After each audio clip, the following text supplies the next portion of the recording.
It's a little after 3, so we're going to get started with our final session for today. We've got a good session this afternoon. My name is Paul Giles. I'm with the Cobb County Department of Transportation. Our session this afternoon is titled The Future of Signals, Next Generation Traffic Signal Performance Optimization. We've got 4 speakers up here. I want to start with our first speaker to join us today.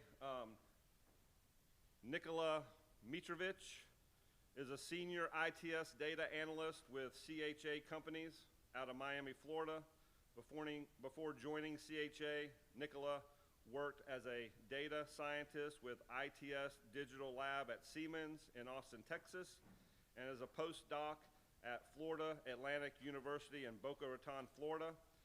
Nikola received his Bachelor of Science degree in Transportation Engineering from the University of Belgrade, Serbia, and his Master of Science degree in Civil Engineering from the Florida Atlantic University, and holds a PhD degree in Electrical Engineering from Nanyang Technological University, Singapore.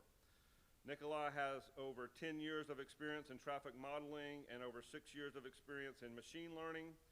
He has worked on and led more than a dozen transportation-related projects, which have resulted in more than 30 publications in Tier 1 journals and major conferences. His research interests include simulation and data-driven traffic modeling, intelligent transportation systems, machine learning, and traffic signal control. Today, Nikola will be presenting an awarded research paper from the last TRB conference that proposes a data-driven web platform for selecting the facilities with adaptive traffic control. Help me welcome Nikola.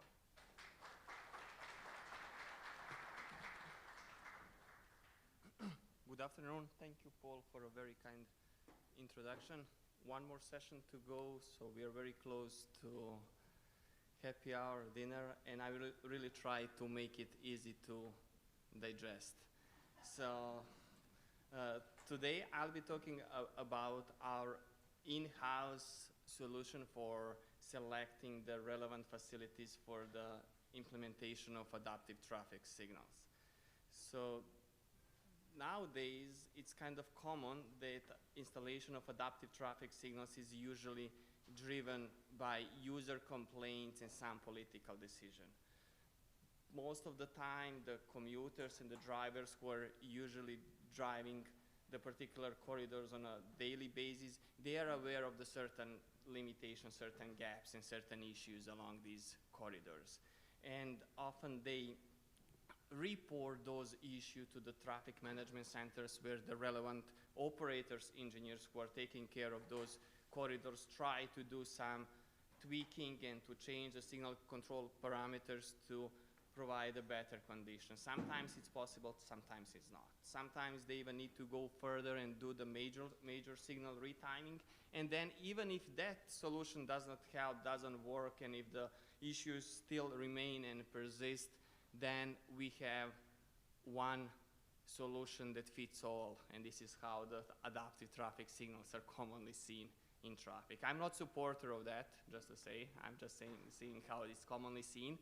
And from the other perspective, we have also some agencies that are trying to do a proactive monitoring, that are trying to invest the time in time, efforts, and money in certain projects in order to prevent from those things occurring. In Miami-Dade County is a great example for that. Currently, they are running one of the biggest ITS projects in the US where the 3,000 controllers are going to be upgraded going from 170s to 2070s. The new central system is going to be installed that is the most suitable for the new controllers. Also, the new detection is going to be installed not only to support the derivation of the signal performance metrics, those that require detectors, but also to support the installation of adaptive systems. And this is something that I'll be talking today about. So nowadays, the Miami-Dade County has 3,000 intersections. Most of them are running in a semi-actuated mode, meaning that detectors are present for the non-coordinated phases and used to drive the splits of those phases. Now going from the semi-actuated systems to the adaptive system, there is going to be definitely a lot of awareness and information that we are bringing to the system. Definitely there is going to be introduced at some cost to add additional detectors, to upgrade the signals, but also this upgrade will open the opportunity. It's going to open a lot of benefits simply because we are now will be able to accurately sense the data to get the better estimates how the traffic perform, and then use these estimates within the adaptive systems to come up with a new set of the traffic signal parameters that are usually sent to the controllers and introduced without any transition when we are discussing about adaptive traffic signals.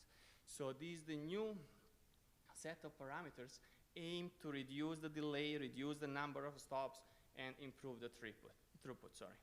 And the real question that we are discussing today here, it's very straightforward, and basically says, if there is a certain investment that county is going to make, where are those facilities that should get investment? Where are those facilities that are going to benefit the most from these improvements? And this is one sort of the research, philosophical, technical questions that we addressed in order to support the certain task that Miami-Dade County had. And this slide explains how we actually address this question. So the idea was really to develop a ranking tool. And not only the tool, the methodology. Methodology was the core, actually. The tool was just a framework, a fancy makeup for that. But the core was methodology that is going to be capable of ranking a different corridors. In order to rank the corridors, we need to assign a specific number to each of the corridors, or rather facility. Instead of, let's call this facility rather than a corridor, because we can also consider a grid networks. We can consider a single intersection as a facility. But regardless what kind of facility we consider, we need to assign a particular value, particular score to that facility in order to be able to rank. So the first question is how to assign the value or the score to the particular facility. We can dive in and say, yes, we can get the score from every single intersection and then use this to assign the score of the facility where all of those intersections belong to that facility. But we still didn't solve the problem, because the follow-up question is, yes, how we're going to be getting the score of that intersection, right? We just kind of postponed the problem. And now for those, all of the fans of the AI, ML, and the other stuff, I will have to disappoint you. There is none of these here because traffic engineering is close to my heart. I really try to be close to the transportation domain. And we simply say, let's consider what we have in hand. Let's consider all the traffic signal parameters, all of the traffic signal attributes as the building blocks for here. Use my underlying idea was, if we have the information about the cycle length that is like kind of, let's say, 200 seconds, this is the relevant information, because adaptive systems are optimizing the traffic signals. Longer traffic signals will mean more room for optimization and improvements. On the other side, if we have the information that there is exclusive ped, use it. Because the split time on those facilities is driven more by pedestrians than by vehicles. And we want to inform our system about that. So these are the key ingredients and the blocks that we use to identify the score of each intersection, each single intersection in our network. And this was one portion, one part of the module that we use. Another one was a spatial aggregation of that. So in the first part, we consider all the attributes, all the building blocks, all the kind of building cells that are relevant for the traffic signal control to get the score of intersection. in the second part, we bring something that is very important for the transportation engineering, a spatial component. Because our signals are not running in an isolated way. Our signals are usually coordinated, and we want to bring this information here. So these are the two key components of the proposed methodology. And as I said, this methodology was kind of encapsulated in a fancy web framework just for easy accessibility and transferability. Because this approach can be easily applied to many other networks. So just to quickly tackle the first part about assigning the score. I kind of already might guess what are the relevant questions that you might have is, and one of them is how we are going to be summing up and combining the cycle length that is, for example, 200 seconds with the number of the time of day plans that is, 5 to 8, and then with some true-false values like is this isolated operation. Isolated operation means is there any other neighboring intersection within the 800-meter radius that this intersection can be coordinated with? Because if there is no such intersection, the real question is, do we really need adaptive systems there? Because you will not get opportunity to coordinate offset. There is no other intersection to coordinate with, so maybe the fully actuated signals for those locations might be a good thing. So this is just a very brief example. I don't want to go in all details, but basically here you can see only three assets and only 3 parameters, only 3, just, it's simplified, but 3 very much projected on a very different scale. One of them are on the scale from 1 to 10, the other one is from 0 to 200, and the third one is 0 to 1. Really, to combine all 3 of them, we need to scale, and we need to bring them to the same range. So then we introduce a certain scale factor. So it's important here that we can combine the factors even they are not on the same scale. Another relevant question is, I assume that there is plenty of traffic engineers, and glad to see that. And if I ask you what is kind of your preferences, most of you are going to come up with some parameters that might be different between each other. And that's perfectly fine. That's perfectly fine. Here we are proposing a platform where each of you can actually import those preferences, and then we might incorporate that and filter the network based on your preferences. And that's really cool, because we are going to define why we are doing this. Basically, you are defining why by setting these preferences. So again, we are not here discussing about how those parameters are going to be set. We are here proposing a tool that can be used to address different strategies, to clarify that. Yes. So in the previous example, I only presented 3 parameters. What we really have in our tool now are those 16. But again, the key idea here is to propose a platform where additional information can be easily added as well. So for example, we consider here number of the plans, also percentage of the time that the signal is running free, number of present vehicular phases, number of pedestrian phases, maximum cycle length, minimum, and so on. Also presence of special pad operations, like if there is a pad recall, is there an exclusive pad? Also presence of the railroad preemption, because some engineers believe, okay, if there is a railroad preemption, it means that the signal will go frequently out of the coordination. Maybe adaptive system can help there. However, there is also another opinion which says, hey, those are the kind of special operations. It's already complicated by its own, so it's better to keep the adaptive systems out of here. And the proposed framework can do that. You just need to go and set the parameters according to your preferences. There is also a third group of the parameters about the connectivity and so on. Now, another important component of this tool is the spatial aggregation. So far, we were able to get a score for every single intersection in the network.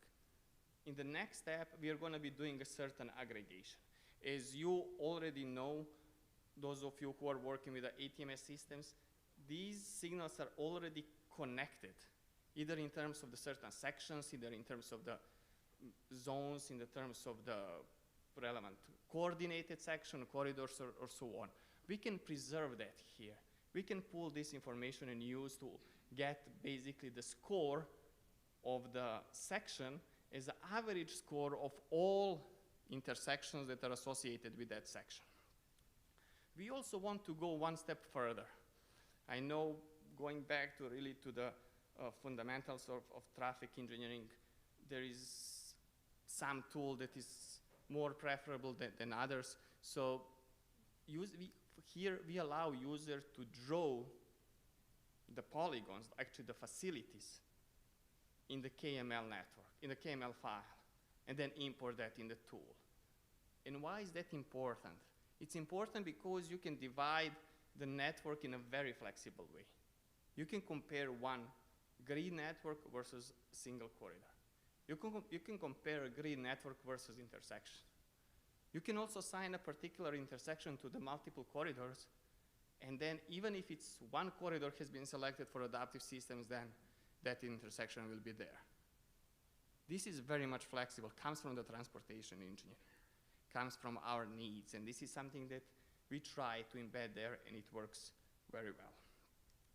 Now, a little bit regarding the infrastructure of the tool, because this is a web platform, it has a user interface, it has the front end, it has the back end, and in the front end is used for the user to select the relevant inputs.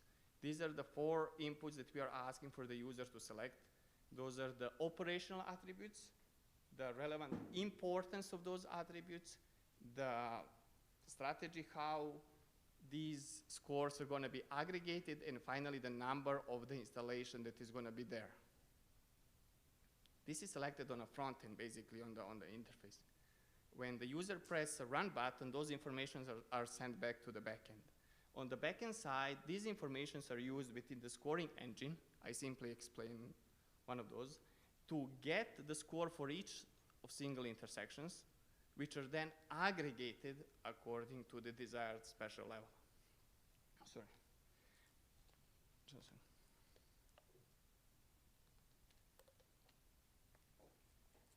Thank you. So then, up to now, the informations from front end are sent to back end, where they are processed. The solution was generated on the back end and then returned back to the front end so the user can easily see. And this solution contains the underlying map where the certain facilities or certain intersections are selected for the deployment and others are not selected, as well as some supporting statistics. Now, this tool has been developed to support the Miami-Dade operations and Miami-Dade ongoing project, where there is going to be 1,100 out of 3,000 intersections that is going to be under the SCOOT. This tool was used to support this process in selecting 1,100 intersections. As you realize so far, it's a purely data-driven. It gives us relevant insights about the network that are relevant for the selection of adaptive systems, and definitely requires some additional engineering judgment, but it's a great tool in generating the quick and fast solution. And this is basically how the tool looked like. On the left side, you can see all the required inputs, the values where user can select the relevant preferences, select the aggregation strategy, and then click the run button to run the analysis. Also, it has a central map. You can see here that Miami-Dade network has like 9 zones. Each color represents one zone. And then once you cover the particular asset, you can see the relevant information about this asset. So it's a kind of great asset management supporting tool. On the right side, you can see that there is a bunch of other layers where you can see how the relevant information associated with these layers. Now, finally, when you press the run button, there is going to be running a certain analysis, and this is the output. This is the final output of the tool, which says the intersection in green are suggested for the employment of adaptive systems, and intersection in red are not. Based on what? Based on the inputs that the user selects. for that given preferences and that given strategy. Again, this is on a node level, so you can see how the distribution of those intersections that are selected and non-selected for the adaptive systems. Now, when we go to the polygon level, you can actually see that there is a group of the signals that are selected for the implementation. Basically, you can run this tool in many different ways. It can test many different strategies that your engineers might have, and it can also be applied for many different networks. In the conclusion, the tool is based on engineering principles. It uses the signal timing parameters to get a score of one intersection. It then aggregates the score to get a score of the relevant facility, subnetwork, corridor, and so on, and then use those scores to value and to rank the facilities according to their sustainability for adaptive traffic control. It's used in a support decision process. It still requires the engineering judgment, to be honest, and it's super flexible, robust, and transferable, meaning that you can easily add additional information if you have. You can easily apply to other networks, and very importantly, it can be also applied for different applications. In a similar way, we apply here for the adaptive traffic signals control, for selecting the facilities.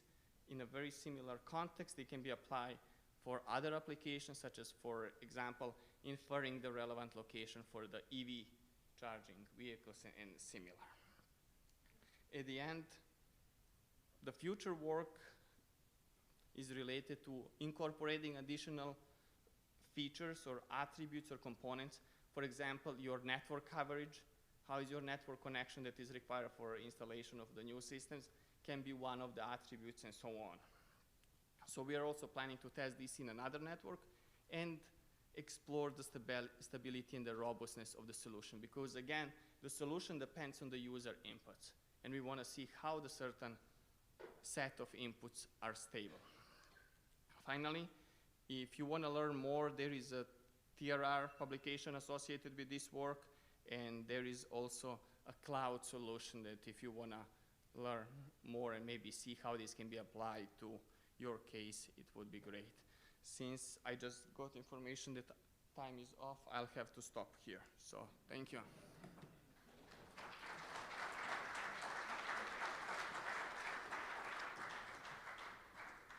Thank you, Nikola. Okay, our next presenter this afternoon is Jamie Sullivan with Derq. Jamie helps DOTs achieve safety, Vision Zero, and CV to X goals through the adoption of analytics and connected infrastructure solutions from Derq using artificial intelligence and machine learning.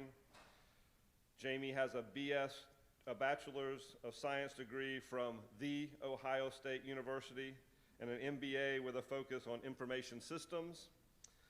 Prior to Derq, Jamie spent much of his career at AT&T, GE, and Motorola, where he spent over 20 years in public sector working on software implementation around mobility, and has extensive experience around design and integration. He has sat on multiple state technology council boards and consulted with top leaders in government. Please help me welcoming Jamie.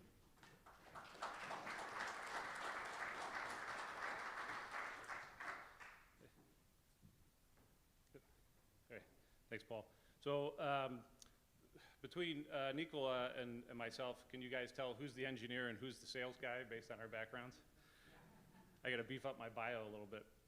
It's that state school education, I guess. So again, Derq is a software company, so they don't let me near the kind of data that Nikola just presented. So most of what I'm going to talk about is a little bit more video-based kind of thing, so dumb it down for you a little bit. But Derq is a software company. We don't make or manufacture any hardware. We're focused on how do we overlay some of the things into the operational needs and things that you guys do every day with a safety focus, right? So as you think about some of the challenges, we look at safety, how do we address some of the things that are happening in the environment with all the macroeconomic environment, migration, folks moving here, those of us who live here in the Southeast, understand what's happening with the population boom. How do you address a lot of those things with new people coming into the environment who aren't, accustomed to the traffic safety laws and those kinds of things? And then, how do we apply some of these things where there are no standards, right? So when you think about things like, some of the connected vehicle things that are happening, there's a lot of missing standards, near misses, some of the safety analytics and that. There's not a lot of standards out there for a lot of these things. So how do we start to take those things and layer some of that safety capabilities into the operational things that you folks do every day?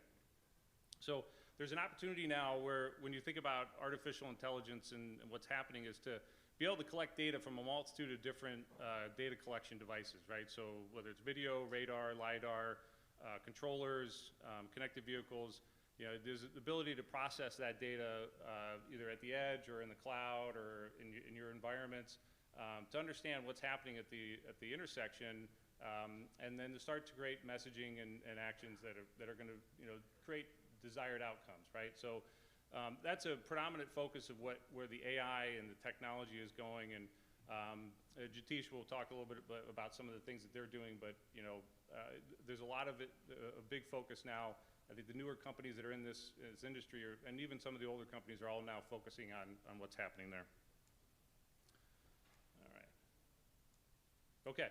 So as we kind of take a step back and how do we get to where we can start to do some of these things from a predictive and intent standpoint? So identifying when an object or a person or a vehicle or whatever is going to take an action, right? So whether somebody's going to step off the curb and into the roadway or not, right? To be able to predict that intent is kind of the first step in terms of how you can start to apply some of the AI and machine learning to understand what's going to happen in a traffic environment. Identifying and classifying and doing some predictive analysis of where vehicles and pedestrians and everybody's going to be moving throughout the intersection, roadway, highway, freeway, et cetera. And then understanding where those conflicts are going to begin to cross, right? And those are the kinds of things that AI can help us focus on to start to look at these predict and intent algorithms that will help us to avoid collisions, right? So if we can get that information out to controllers or mobile apps or individuals faster, right, we can ideally lessen the impact of potential crashes or even avoid them altogether. That's the goal, right? So as we start to build up into how do we get some of these things from a sensor fusion standpoint, taking things from, this is a fisheye device, how do you de-warp it, start to look at those individual feeds as you would if you were standing there as a human being and processing everything that's happening from multiple different feeds, putting it back together in your brain and understanding where those conflicts are going to be, and then be able to share that data real time with a controller or a mobile app, et cetera, to ideally try and avoid some of the problems that arise, right? And even if it's a multitude of different quad view cameras or bullet cameras, detection cameras, CCTV, whatever it may be. And the thing is, we focus a lot on video because it's predominantly the sensor that's the most prevalent out there. And two, it shows real well from a video standpoint, from a recall. But we can also do these things when we start to collect object lists from radar and LiDAR and those things as well. But even in the LiDAR space, we're doing some of this perception analysis, and we've got a number of customers that are asking us to compare the three and help identify the things that are the best use cases for each of those different types of technologies and what should be deployed for different locations. So as we kind of start to build up into the capabilities of starting to identify folks that are in the field of view, right? When you have pedestrians crossing illegally or folks on scooters crossing through the intersection, being able to take that data and then start to generate PSM messaging that's going out 10 times per second, right? So this is where we can start to broadcast that data and send it to not only just connected vehicles, but we have a long transition to the connected vehicle environment, right? So in the short term, we got to talk to connected vehicles, but we also have to talk to infrastructure, individuals, cyclists, et cetera, everybody else, to make everybody aware of what's going on in the environment, right? So, and this is a good example of kind of how we bring it together from an application standpoint. So what you'll see here is there's a flashing beacon. This is Dubai. They wanted to put something out there that was a little bit more dynamic. And what you'll see here is it'll go to a nighttime view. The beacon will begin to flash when we predict intent. And then what will happen is it'll flash faster as the individual steps into the crosswalk. So we predicted intent, and they're now actually in the crosswalk. So it's a dual dynamic warning. We're also broadcasting connected vehicle messaging to the street lights up above, to the mobile apps in people's hands. So there's a number of different things that we can now talk to and really start to make everybody else aware of each other's presence, so we can try to help avoid some of these collisions altogether, right? And this is just a better, field of view of a lighter daytime environment. But the idea here is that we can also now start to talk to the controller when you can identify when the individual has left the crosswalk, so that we can start to move the process forward on the controller side, right? So the idea is that AI can help us to understand when there's folks that have maybe fallen in the crosswalk, maybe somebody needs a little bit more time in the crossing, et cetera. So there's a number of different use cases and applications that we can now start to take this data and feed into, right? So it's not just limited to real-time types of things, but also into other platforms, right? And that's the beauty of software, is that it's some are proprietary or whatever, but typically most everything is developed in an open system today, right? So the idea is that this data doesn't live in a silo, is that it can be shared with a number of other different platforms, right? So whether it's to the controller platform in Miami or an ATMS or whatever it may be, right? This data doesn't have to live in a silo, that it can be used for a number of other different applications, right? And what this does is start to provide some really down to the intersection analysis of what's really happening every day. So as we kind of start to think about some of the use cases in that from a controller perspective, so these are some things that we had to do for FDOT in Florida in terms of identifying individuals in the intersection, being able to notify different platforms, controllers, et cetera.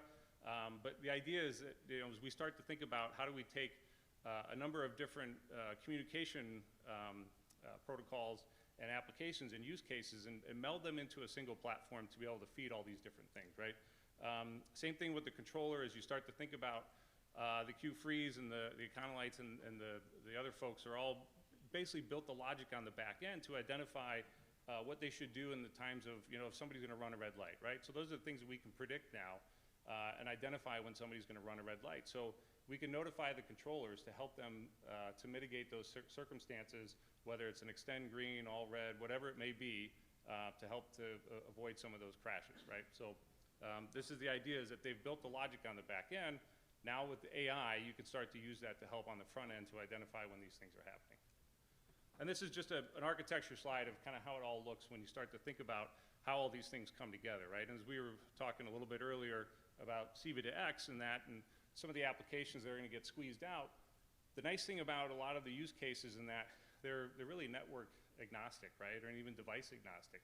So we don't have to focus on whether there's spectrum available to start to do all these things. We can start to run software that will run on a number of different communications protocols and still enable a lot of these applications. So as we start to think about some of the things of what we can do, all these events can basically be dashboarded. So Nikola, so when you start to think about what's happening in Miami-Dade, we actually do have a platform, and I'm sure Jatish is going to talk a little bit more about what he can do to help you as well. But you can start to score a lot of these things that are happening in the environment by collecting data to understand where there's heat maps of near misses, crashes, and those kinds of things. Start to build the programs and the analysis to kind of go back and look at different intersections. Where we've had a lot of feedback is when we have corridors deployed, customers want to know what the safety score is, right? So in conjunction with a couple of different DOTs, we've been able to develop a safety score based on what types of events that are happening at an intersection, whether it's a crash or a near miss or illegal behavior, speeding, a number of different components that kind of go into that to help you understand whether you have a problem at a particular intersection on a daily basis, on an ongoing basis. But the idea is that with all this technology, a lot of data gets generated, right? And that's, we'll talk about that endlessly. So what you can do now is start to develop a reporting and programs to kind of drive you to where the problems are instead of having to do a bunch of data mining, right? So again, this is, we start to think about safety performance at intersections and red being bad, green being good, or functioning as normal. We can start to take a look at the locations that are not behaving as well as they should, and even going to the point of starting to broadcast this data to the public to help folks understand when you're driving through a dangerous corridor, a dangerous intersection, maybe it's time to put the phone down, pay attention to what's going on the roadway. You know, those are the kinds of things that we could start to communicate and help people to understand. And you can start to manipulate what goes into that safety score, right? So as you start to think about how you want to identify different performance parameters for different, you know, intersections, corridors, et cetera, the data will allow you to, you know, basically manipulate it the way you want to and start to develop your own safety score systems. So as we kind of start to think about, I'll finish with some videos here. How am I doing on time? Oh, okay. Oh, yeah, great. So as we think about what you know, from like a near miss standpoint, this is a good thing that we talk about a lot, that, you know, getting to a certain number of near misses is eventually going to lead to some type of a major incident, right? But the challenge is that we don't have standards, right, that go into, you know, what is a near miss, how do we define it? So everybody's going to have a different definition of what that is, right? So the idea is that now with AI and the technology that's available, that every intersection is different, right? Every location where a crosswalk is a little bit different, right? It's like, you know, it's like a snowflake. They're all different.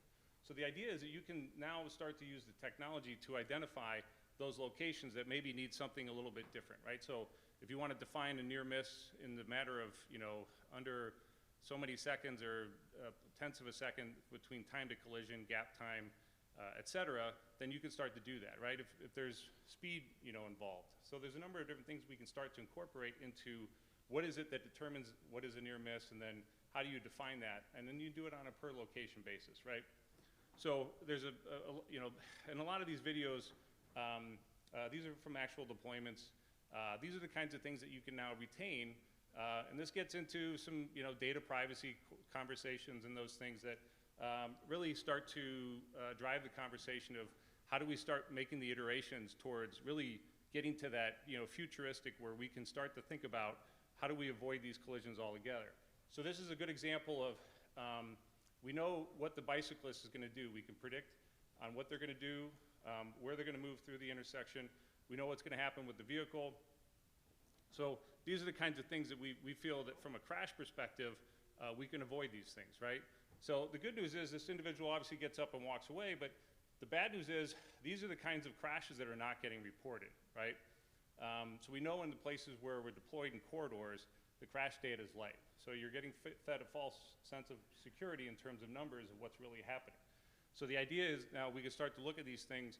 And from a data privacy standpoint, we always get the conversation from a video perspective of how, you know, whether you want to retain that data or not. So this is a system that was deployed over 40 intersections, and they roughly spent $1 million on deployment for the solution.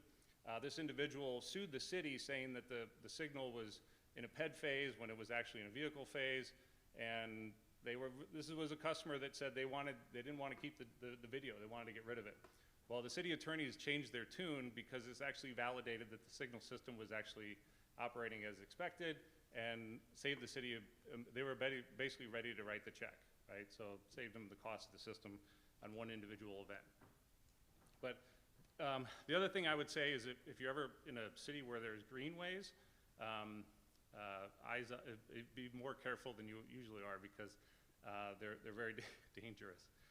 But again, a lot of these systems or intersections are designed very differently, and they all require something a little bit different to help solve the problem, right? But these are the kinds of things where, as we start to look at the videos and do some analysis, we can start to predict and understand where everybody's moving throughout the intersection and identify those things, and then start to talk to controllers, vehicles, mobile apps, et cetera, to start to do some of the iterative things around what's the right warning system to avoid some of these things, right? So these are all things that are happening today, and the idea is that we can start to address those things as well. And even down to, you know, some of the wrong way things that are happening as well, which is a big issue in a lot of cities today as well. So there's a number of different things that we can start to talk about and look at, but the idea is that the technology is there, and using some of the existing infrastructure to identify some of the challenges and then start to solve them with using AI. All right. All right, I think I caught us up, so thank you. Appreciate it.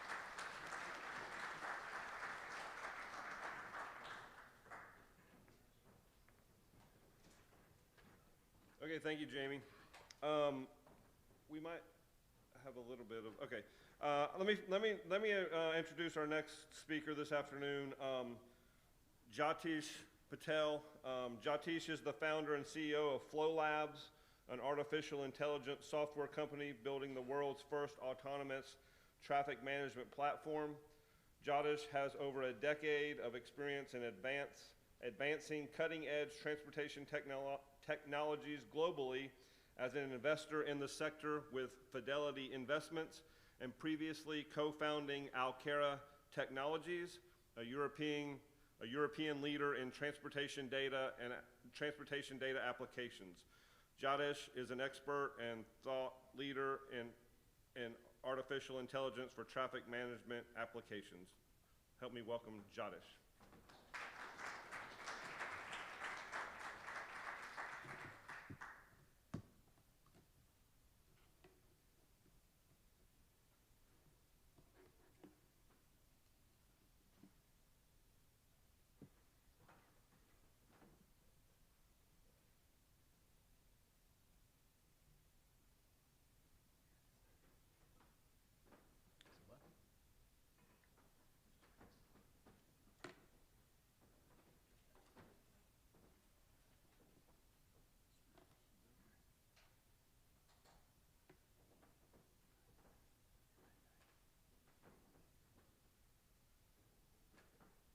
Okay, thanks a lot to the AV team for helping me out. I'm the awkward guy that has to do everything a little bit differently.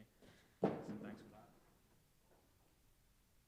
Okay, so I'm Jatish Patel. I'm the CEO and founder of Flow Labs. We're an artificial intelligence software company based out of New York City. And we've been exploring the potential of data in our industry. In today's presentation, we're going to be taking you through where those explorations have led us and how they're helping agencies to get to Vision Zero today. We all know the statistics behind the current national roadway safety crisis. So I'm not going to kind of go through them again. You've probably seen them numerous numbers of times. But what I am going to talk about is 3 key data points from right here in Georgia in the last 12 months. Herbert Callahan recently killed as a pedestrian in a school zone. Avonlea, Colton, and Madeline Hotsclaw, they were killed by a speeding driver on GA 365, a family of 3, all 3 died. And then Edgar Mazariego struck and killed by a red light runner at an intersection here in Georgia. He's a father of 5.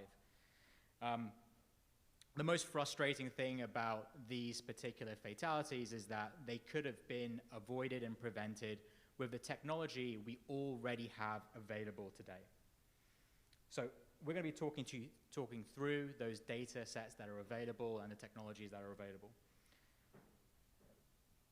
So since the dawn of time, the life cycle of a traffic safety project has been pretty much the same.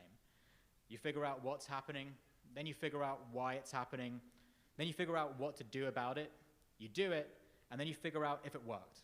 If it didn't work, you go back to square one, figure out why it's happening, and you try it again, and you keep going until it works.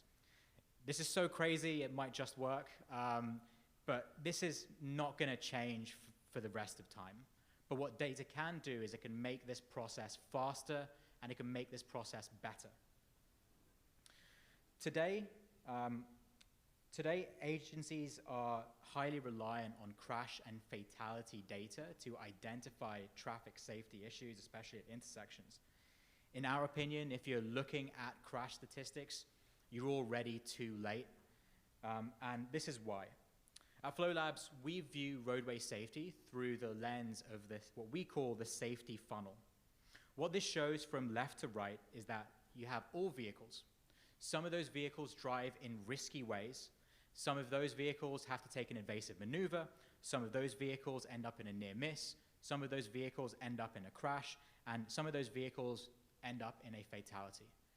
Now, quite a large number of vehicles are driving in risky ways and end up kind of unscathed.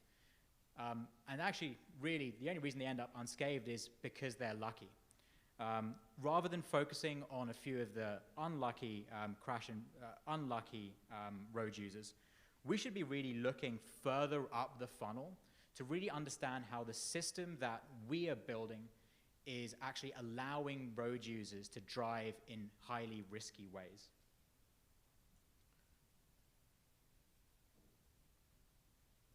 So if you kind of take a look at some of the challenges with using crash and fatality data, is that it's actually incredibly infrequent. On a 1 mile stretch of road, you're looking at about a 1 in 76 million chance of there being an accident. So it's once in every 50-year occurrence. There's too much noise in that data and not enough signal. So if you focus on fatalities and crashes, you end up going to be analyzing where crashes have happened, not necessarily where the next crash is going to happen. Then you have near-miss data, which is actually useful data, but it can often be expensive to acquire through video-based equipment. And as Jamie mentioned, that there is some level of subjectivity. What we're focusing on is risky behaviors and evasive maneuvers, trying to understand risky vehicle behaviors. This approach is much more affordable, the data is widely available, and it's significantly more actionable as well. One of the great benefits of this data is that the sampling rate is so high, there's so many people driving in risky ways that we can detect, and that we can see changes very, very quickly. So once you've made and implemented a safety countermeasure, you can actually see it in the data within 24 hours. So what we're doing is measuring these aspects using connected vehicle data. So what is connected vehicle data? It means a lot of different things to a lot of different people. What we don't mean is we don't mean DSRC or CV2X. These technologies both involve deploying a roadside unit, hardware on the ground, and deploying a hardware unit on a vehicle, so an OBU. What we're talking about is, I guess, what we call CVD. No hardware at the intersection. These devices are already on or in a vehicle, and they're streaming data directly server-to-server communications. What this means from, where this data comes from multiple sources. So it can come from OEMs, where you get about 3 to 10% penetration rates. It can come from smartphones. Now, a lot of people are carrying smartphones, but it can have very variable penetration rate because you only get data while the smartphone is actually using an application. You can get from GPS devices, so you get about 20 to 35% penetration there, and telematics devices from insurance companies, that can be about 10 to 20% penetration. At Flow Labs, we're at the highest level in terms of penetration. In the Georgia area, we're averaging around a 26% penetration rate. So tracking about 26% of every vehicle on any given road here. What this also means from a data scalability and coverage perspective is that for the cost of deploying a DSRC, you get visibility over a couple hundred yards.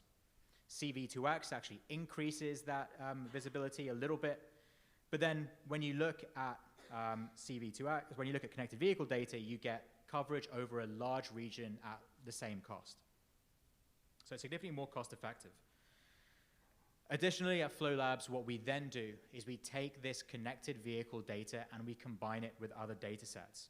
So every agency is sitting on a wealth of data. In Georgia right here, there's a huge amount of data in ATSPM systems, collecting data from traffic signal management systems, from existing detection systems. And what we do is we combine that data into one single accurate source of truth, providing visibility in what's happening on any given roadway at any given time. So integrating these data sets can generate a huge amount of added benefit. This means that you can capture significantly more metrics than are available today through existing systems. So we're able to capture traditional signal operation metrics even where there isn't detection, so arrivals on green, split failures, queue length, mobility data like control delay and travel times and stops, safety risk data like red light running and dilemma zone entry, which we'll demo shortly after this, which we're doing without any detection on the ground at all, understanding vehicle behaviors like aggressive braking and hard cornering, and also understanding the environmental impact of road users. Also, this approach is significantly more scalable. In areas, every single agency has a mix of infrastructure. So some may have kind of high resolution equipment, high connectivity, but a lot of areas are going to be complete black spots. So using connected vehicle data and probe data can provide insights where there isn't any real existing infrastructure. And then in the areas where you have upgraded infrastructure, you can layer on new data sets, generating more insight, higher levels of accuracy, and greater functionality.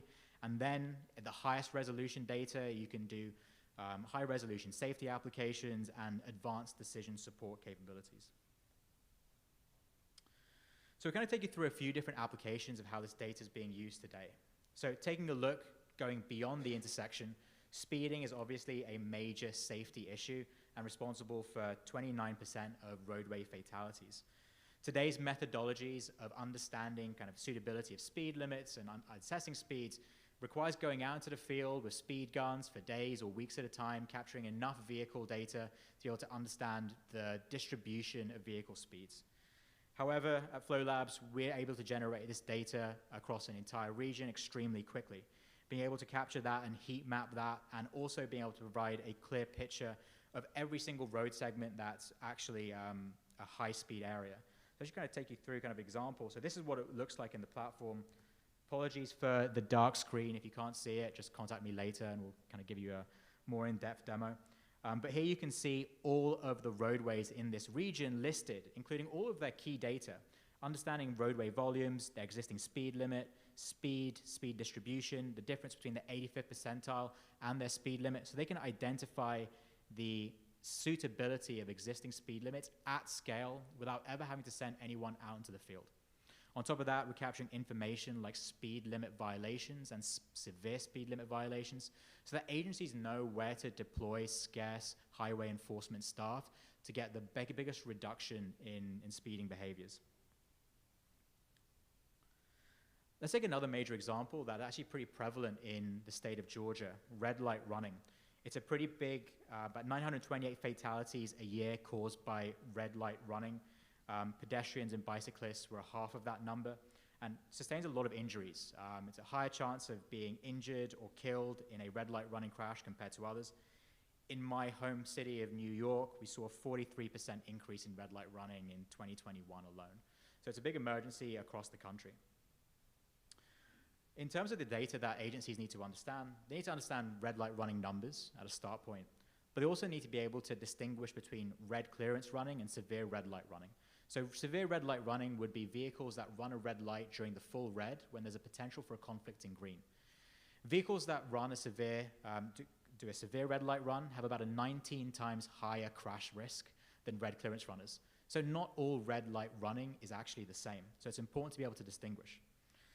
Then understanding dilemma zone entry, right turn on red violations are also important. We worked with the Utah Department of Transportation to understand the accuracy of the red light running numbers they were generating from their ATSPM. And actually what we found was that they were getting pretty inaccurate data using detection systems. One of the challenges they had with detection was that they have an inbuilt latency factor. This latency factor can be between 0.8 to 3.2 seconds. It varies detector to detector, and even on an individual detector, it varies vehicle to vehicle. So you don't actually know whether this vehicle that was logged at arriving at this time actually came 0.8 seconds earlier or 3.2 seconds earlier. So maybe that was a vehicle that actually made it through during yellow, maybe it wasn't. You don't really know.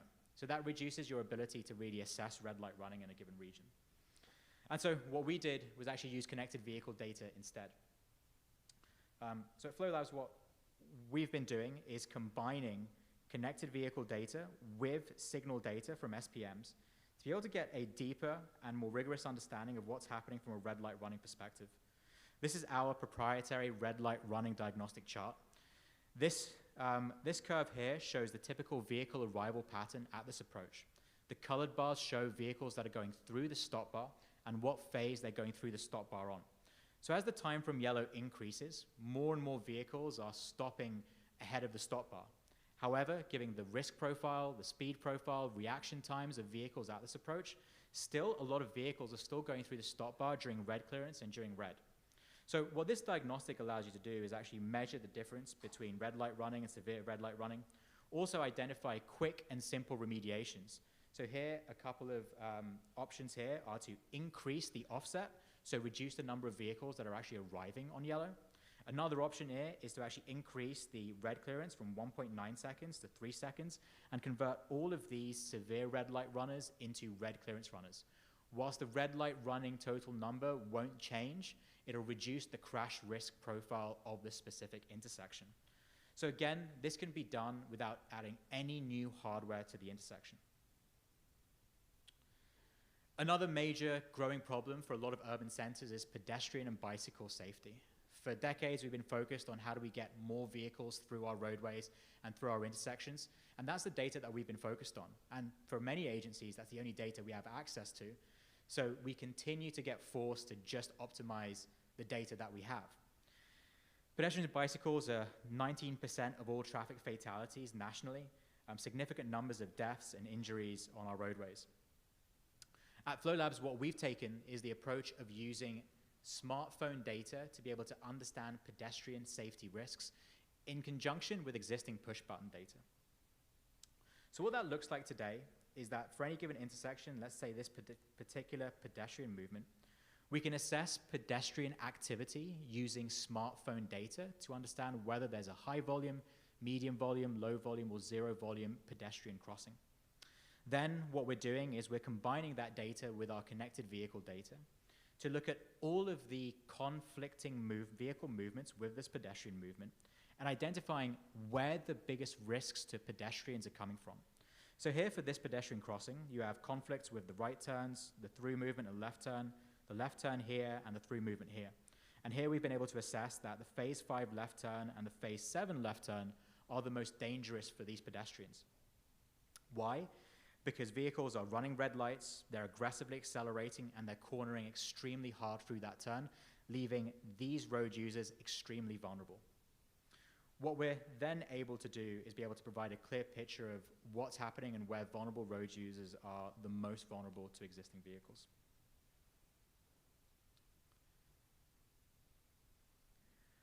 One of the other challenges as well, as I mentioned before, is that corridors are currently managed mostly for mobility and less so for safety. So they're optimized for reducing travel times, not actually reducing speeds. And that's because of the data that's available.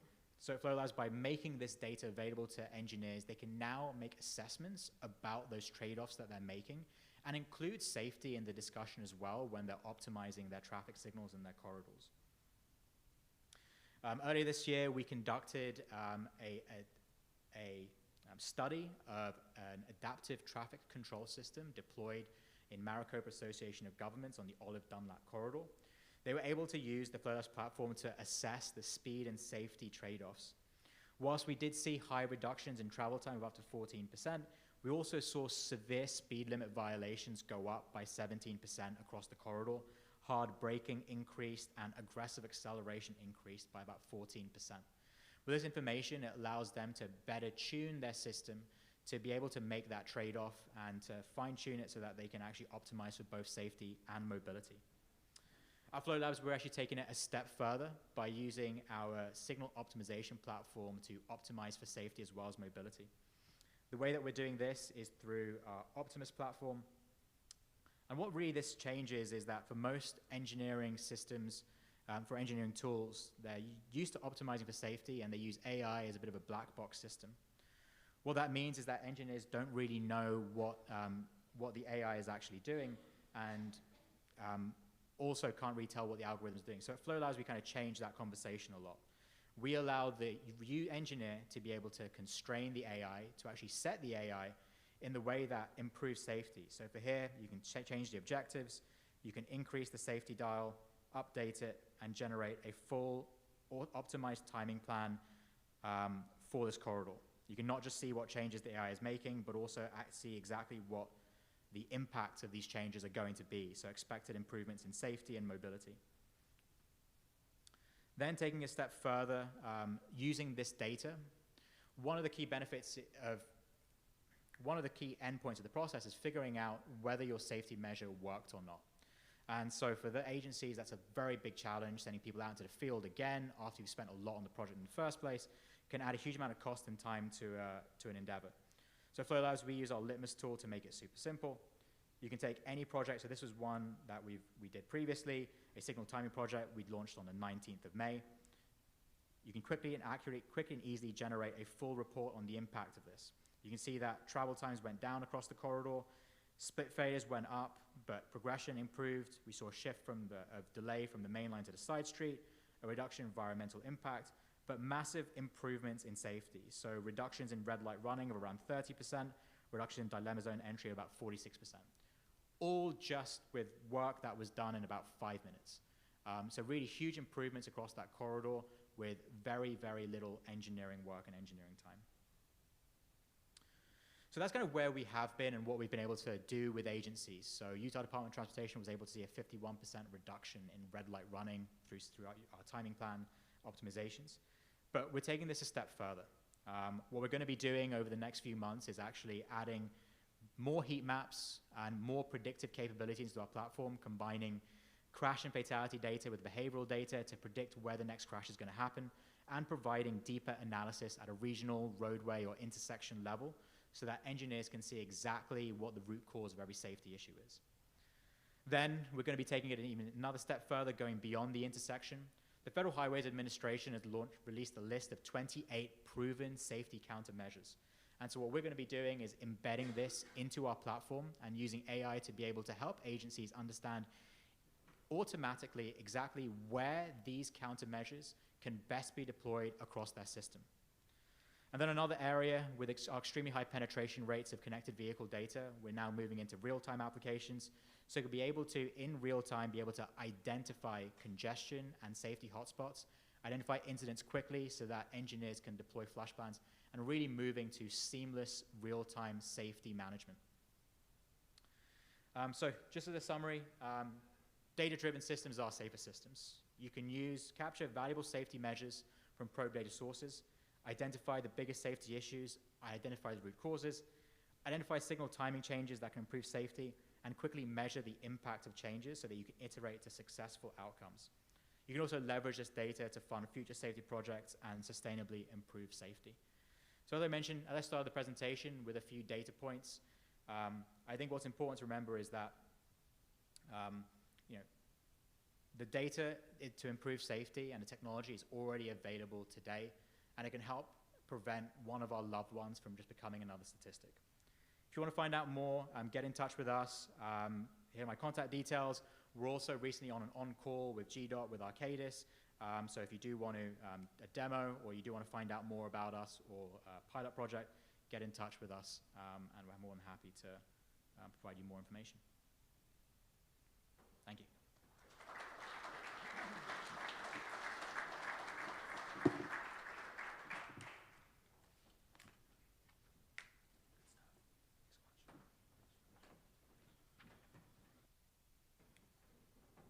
Thank you, Jatish. Okay, we have our final presentation or speaker this afternoon in our closing session for the day. I'd like to welcome Mr. Ron Knezevich, who is the State Safety Engineering Supervisor at the Georgia Department of Transportation. He uses data-driven practices and leverages a safe systems approach to reduce roadway fatalities in Georgia. Ron's key roles include assisting in the management of GDOT's safety program, which leverages FHWA's Highway Safety Improvement Program funds. Additionally, Ron oversees the road safety audits within the state, serves as the task team leader for the pedestrian and bicycle task teams, and is the coordinator for GDOT's Safe Routes to School program. He also serves on the GDOT Safety Research Technical Advisory Group. Previously, Ron served as the state pedestrian bicycle engineer, and prior to this role, he worked as a research assistant specializing in data science and emerging technologies within traffic safety.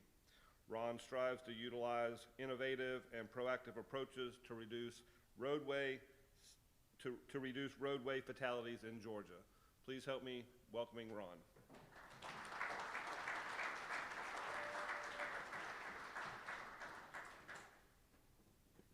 Everyone, I'm Ron Knezevich, the State Safety Engineering Supervisor. I think a lot of you guys know me from my previous role as the State Pedestrian and Bicycle Engineer.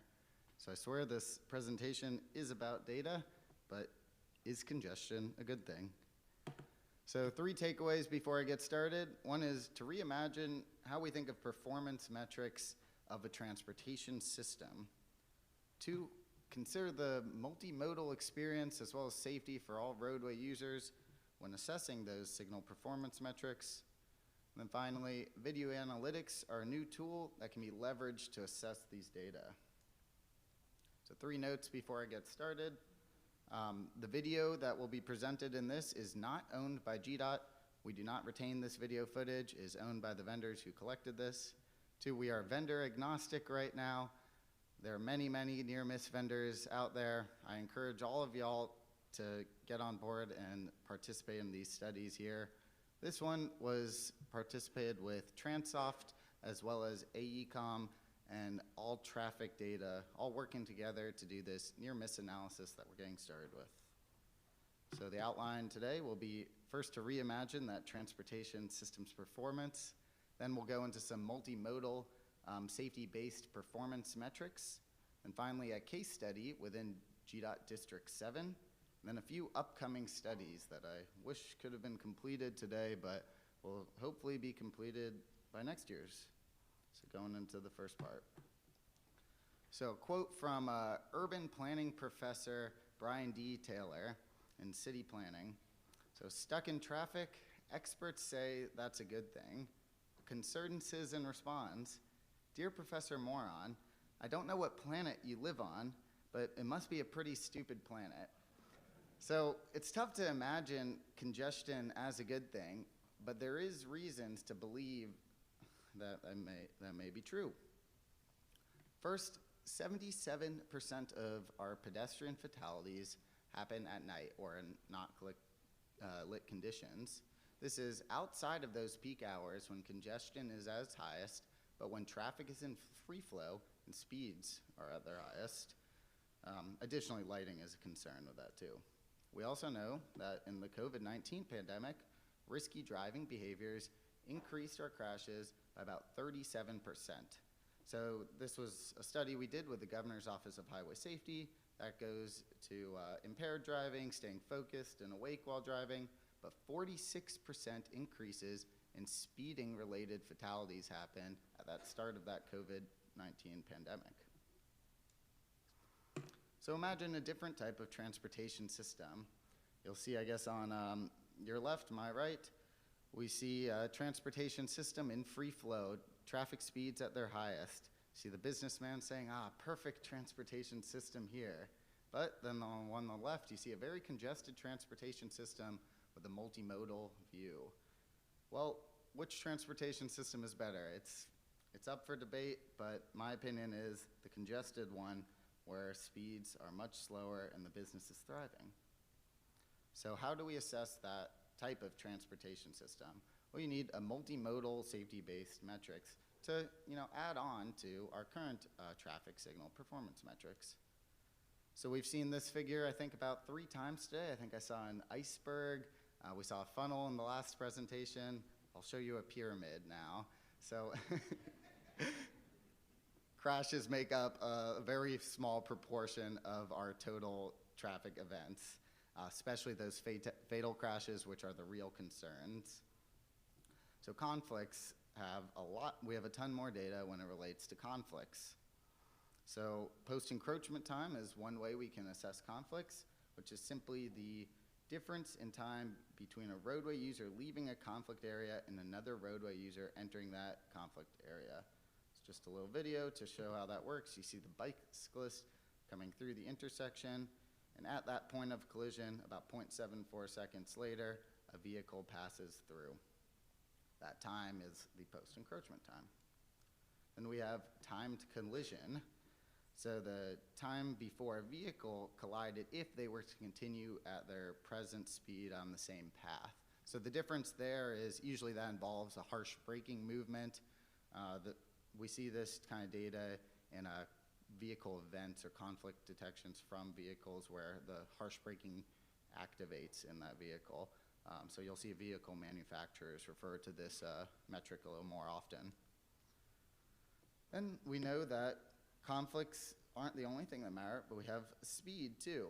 So you'll see this comes from the Swedish conflict detection method, where you have speed on the y-axis and time to collision, or as they referred to it in this report, time to accident. But we all know accident is a no-no word nowadays. It implies no one was at fault. But time to collision on the x-axis and speed on the y-axis, so combining both speed with those near-miss metrics. Why is that important? Because we have a surplus of studies out there saying that the higher the speed, the more likely it is that that crash will be severe or a fatal crash. So this source comes from AAA. You can see it's that little S curve for risk of death and risk of severe injury as impact speed increases. One other performance metric I don't want to go into too much today, but it's compliance analysis. A lot of times we think of, oh, that pedestrian wasn't compliant. There really isn't anything an engineer can do. But that's just simply not true. There are engineering strategies such as shorter signal timing, closer crossings, and even spiky bushes or things like that to prevent pedestrians from trying to cross the road that have proven increases in compliance. So moving on to this study we did in GDOT District 7 in cooperation with Transsoft, All Traffic Data, and AECOM. So 2 sites here. If you're from Atlanta, you probably know one of these, north side at Marietta Boulevard and Riverdale Road at Walker Road. We see pedestrian conflicts versus that post-encroachment time or time to collision. This is that Swedish conflict detection figure that I showed earlier. So we see at location 1, the north side at Marietta, we see tons and tons of conflicts occurring. And at Riverdale Road and Walker Road, we see far fewer. But if you look at those speed on the y-axis, they're actually much higher speeds at Riverdale Walker Road. So let me show you what one looks like at Marietta at North Side. So we see a right-turning vehicle nearly hitting the pedestrian, but it's a very low-speed conflict. That vehicle only gets up to around 8 miles per hour. If that crash were to have occurred, that would not have been a fatality. That would likely have been some sort of minor injury crash. Not to say that data is useless. That could be prevented through a leading pedestrian interval, but it's not the same kind of near miss or conflict as a higher speed one. So location 2, as I said earlier, there were much higher speed conflicts at this location. We see a pedestrian crossing the road at mid-block. Vehicle passes nearly 50 miles per hour, comes within about 1 second of hitting that pedestrian. No crosswalk here, he is crossing illegally. I do refrain from the word jaywalking, just a little education. That is a derogatory term for plebeian, I believe. But yeah, very, very weird. I got yelled at in college for saying jay once. Don't use it in your traffic engineering studies, please. Looking back at Marietta Northside Drive, we see that same maneuver I had shown before. 4 right turn crashes actually hitting a scooter. This is the collision diagram from our police reports that we've seen. All 4 of them minor injury crashes, that same type of location. Now that wasn't the only safety concern that we see at the intersection, but it is just clear that that near miss data is very correlated to those crashes that we are seeing. Then we look at Riverdale Road and Walker Road. As if you recall, far fewer near misses at that location, but they were far higher speed. Well, we see 2 severe injuries from that same movement and 1 fatality from that one movement, and another severe injury doing with something else. So really, that speed is much more related when you overlay it with that conflict data. It can give you more insights into what those near misses are. So one more location here. Only 4 near misses. Highest speed about 40 miles per hour, around 35 at another. What do we think the collision diagram will look like here? So first, let's look at one of those near misses. We see about high-speed traffic, pedestrians crossing at mid-block illegally. Then we look at the collision, 2 fatalities. Those are the only 2 pedestrian crashes that have occurred on this roadway segment. So we're dealing with extremely limited data and aren't able to do much sort of a safety analysis where one of those fatalities very recent before we're dealing with just 1 fatality report and not able to understand, is this a rare and random event or are there near misses continually happening? through that 1 day of near-miss data collected, or 2 days of near-miss data collected, we already saw a couple at high speeds. But this data is not just useful for pedestrian conflicts. I emphasize this with a pedestrian because that data is so much rarer than vehicular crash data. We actually have quite a bit of vehicular crash data out there. But can also be used for left turn opposing through crashes. I think is a great place to start with this near-miss data. You'll see that same Swedish conflict detection map here, where speed's on the y-axis, that post-encroachment time or time to collision is on the x-axis. But one thing that else you consider besides speed and post-encroachment time is which vehicle comes first. So here we will see a left turn opposing through conflict where the through vehicle crosses that conflict point first. So in this scenario, it's actually a pretty normal interaction, about 1 second from hitting, 0.76 seconds from hitting, but the through vehicle crossed first, and the left turner just waited. Let me see if I can repeat that. And the through vehicle was simply just waiting on the left turn vehicle was simply just waiting on the through vehicle to pass. This is simply a normal interaction. So knowing which vehicle's crossing that conflict point first can be very important when assessing these near misses. Then we look at one where the left turn vehicle is crossing first. This was also something similar to this was displayed earlier.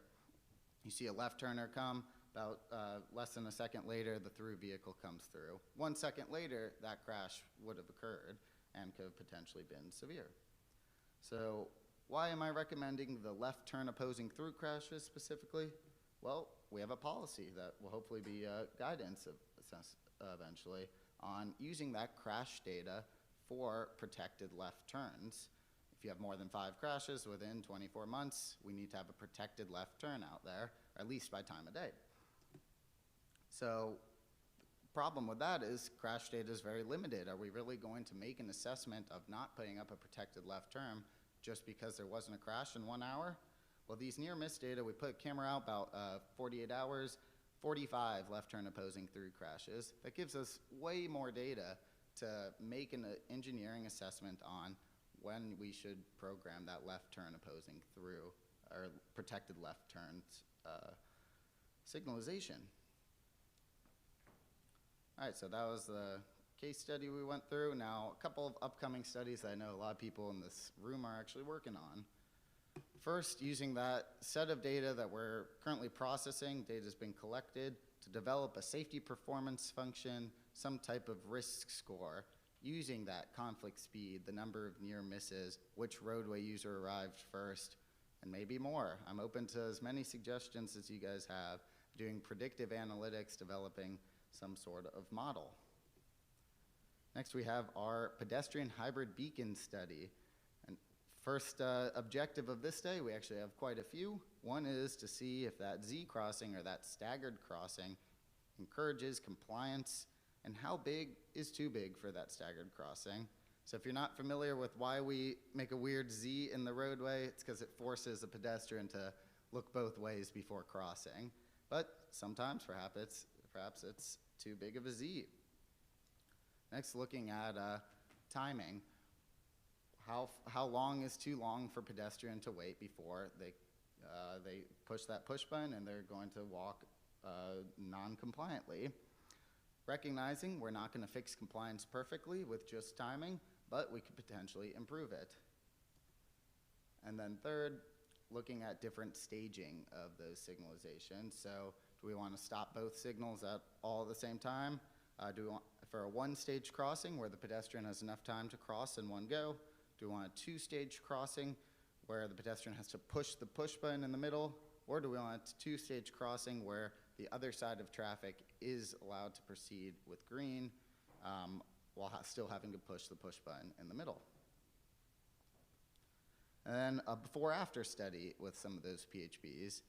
This scenario I see extremely often. Those push buttons in the middle get hit quite frequently on high-speed roads. So doing a before-after study to come up with a list of countermeasures to mitigate that, whether it's just enhanced visibility, those turtles or bollards on the ground, flex posts, and a variety of other countermeasures. So again, remember those 3 takeaways. One is to reimagine that transportation system and think of those performance metrics more than just congestion. Then to consider safety and multimodal experience in those performance metrics. And then finally, video analytics are a tool, potentially a long-term tool for if they're to be installed in every signal, but a tool that can be leveraged to assess this data. So thank you guys. My name is Ron Knezevich. I'm the State Safety Engineering Supervisor and would be happy to talk to anyone afterwards. Thank you very much.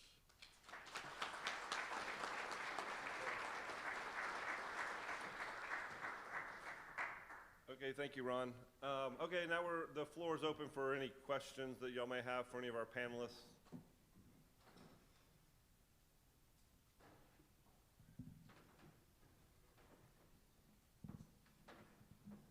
Hi, this question is for Mr. Knezevich. I didn't see where any of your solutions or countermeasures, especially for the ones that have push button, you were looking at passive PED detection. Is there a reason why, and what are your thoughts on that? It's something I've, I guess, been contemplating. There's a liability concern, I suppose, with passive PED detection. I don't know the answer to that, though. It is kind of an agency decision that we need to make on whether we want to do passive PED detection or not. Right now, we are not.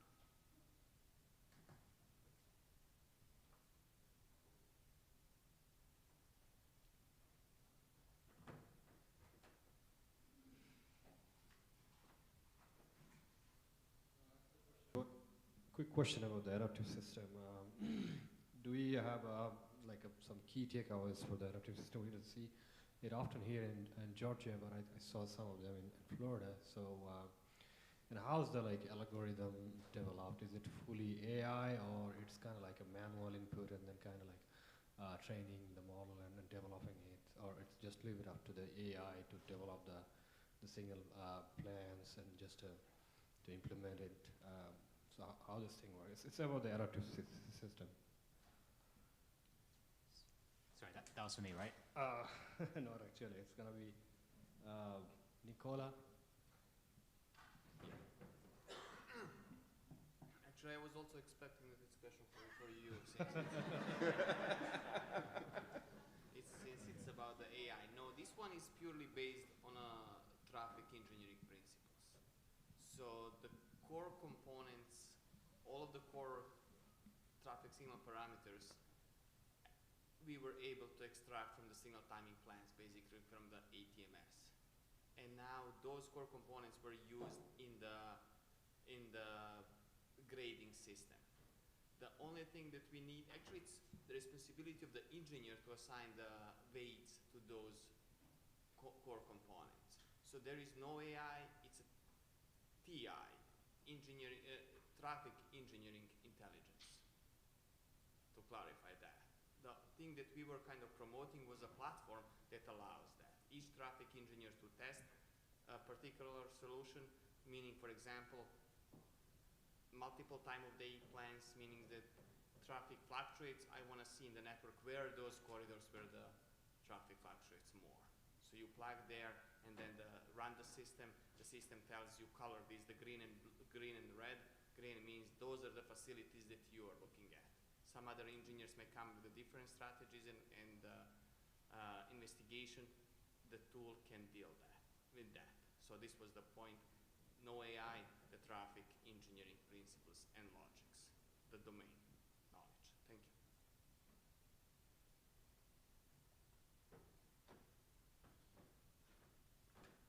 Any others?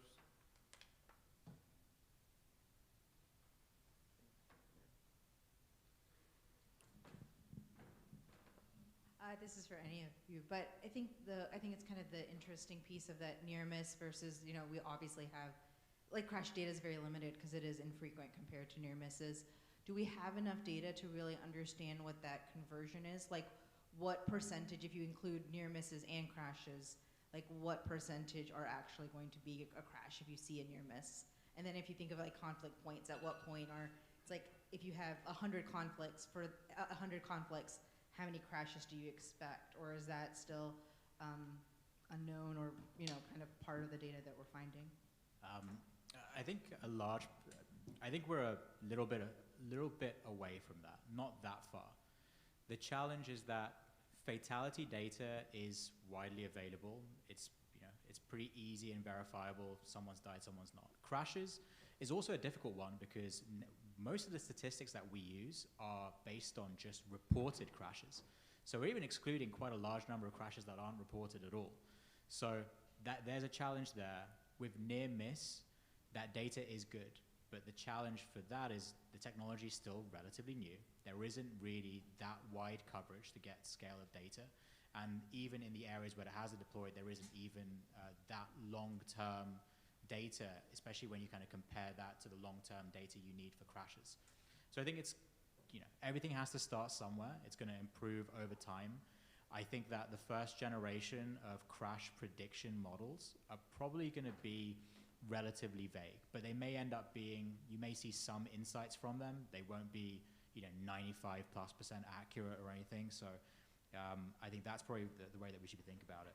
I think where we kind of see a bit of a challenge in our industry is that we expect perfection out of the gates when we should be really focusing on progress. Right now, we can't predict anything, really. But if we can get to predicting some things, that's a really good start. And over time, as we get more data and more technologies on the road, we'll be able to get even better and even better, but it has to start somewhere. So if I make a comment, I'll disagree with you a little bit there. So what places where we've deployed corridors, we get the data real time, and we're actually seeing quite a bit of trend analysis in terms of how many near misses produce crashes. And certainly what we're doing is we talk about safety scoring. So as you're thinking about what you want to do with the state safety scoring, we can start to apply a number of different applications and, you know, correlate them to help get to that point of determining when a crash is ultimately going to happen, right? So it does take a bit of time with the data collection, but we're in the places where we've deployed corridors, we're seeing it and able to put that data together. So it's not a perfect science yet, but it's getting much better. I saw one study that said 400 equals one crash once. I thought that was a bit of an oversimplification, but there was one study that said that. Nevertheless, I think one key thing to think about as these prediction models are developed, there's definitely some correlation, but the different types of near misses definitely are different prediction models for those different types of prediction, different type of crashes. So pedestrian crash, a left turn opposing through crash is going to be a completely different prediction model than a rear end prediction model. Okay, I'm sorry, one more thing. So there's no standard or definition, right, for what is a near miss. So the idea now, you could take the data and you can define what is a near miss, right? So if you set that parameter for post encroachment to a second or 2 seconds, right, you're going to have much different data. So the idea is now you can actually determine what is and decide, you know, and every intersection could be different, right? But what is a near miss in New York City is going to be much different than here on Jekyll Island. So. Okay, we'll take one last question here.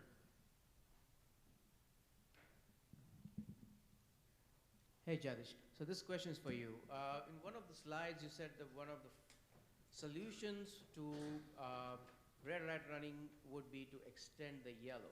So there are two things happening there. You're taking time away from possibly the green time, and plus, if you're extending the yellow to accommodate those two vehicles, what's to say that some more people are not going to push themselves to go into the red again?